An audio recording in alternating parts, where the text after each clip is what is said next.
চারদিকে শুধু পানি আর পানি। ভেঙে গেছে সড়ক যোগাযোগ, বিচ্ছিন্ন হয়ে পড়েছে অসংখ্য জনপদ। এমন সংকটের মুহূর্তে দুর্গম বন্যাকবলিত এলাকায় পৌঁছে উদ্ধার অভিযানে নেমেছে বাংলাদেশ সেনাবাহিনী। স্পিডবোট ও বিশেষ উদ্ধার নৌযান নিয়ে সাতকানিয়া, লোহাগাড়া এবং আশপাশের প্রত্যন্ত অঞ্চলে আটকে পড়া মানুষদের নিরাপদ স্থানে সরিয়ে নেওয়া হচ্ছে। ঘরের টিনের চাল, গাছের ডাল কিংবা ভবনের ছাদে আশ্রয় নেওয়া নারী, শিশু ও প্রবীণদের অত্যন্ত সতর্কতার সঙ্গে উদ্ধার করছেন সেনা সদস্যরা। কোথাও কোমর সমান পানি পেরিয়ে, কোথাও আবার স্রোতের সঙ্গে লড়াই করে পৌঁছে যাচ্ছেন দুর্গত মানুষের কাছে।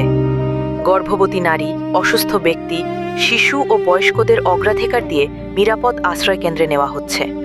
উদ্ধার কার্যক্রমের পাশাপাশি অব্যাহত রয়েছে জরুরি মানবিক সহায়তা। যেসব এলাকায় স্থলপথ বা নৌপথে পৌঁছানো সম্ভব হচ্ছে না, সেখানে সেনাবাহিনীর হেলিকপ্টারের মাধ্যমে পৌঁছে দেওয়া হচ্ছে শুকনো খাবার, বিশুদ্ধ পানি, পানি বিশুদ্ধকরণ ট্যাবলেট এবং প্রয়োজনীয় ওষুধ। দুর্গত মানুষের চিকিৎসা সেবা নিশ্চিত করতে বিভিন্ন স্থানে চালু করা হয়েছে সেনাবাহিনীর মেডিকেল ক্যাম্প।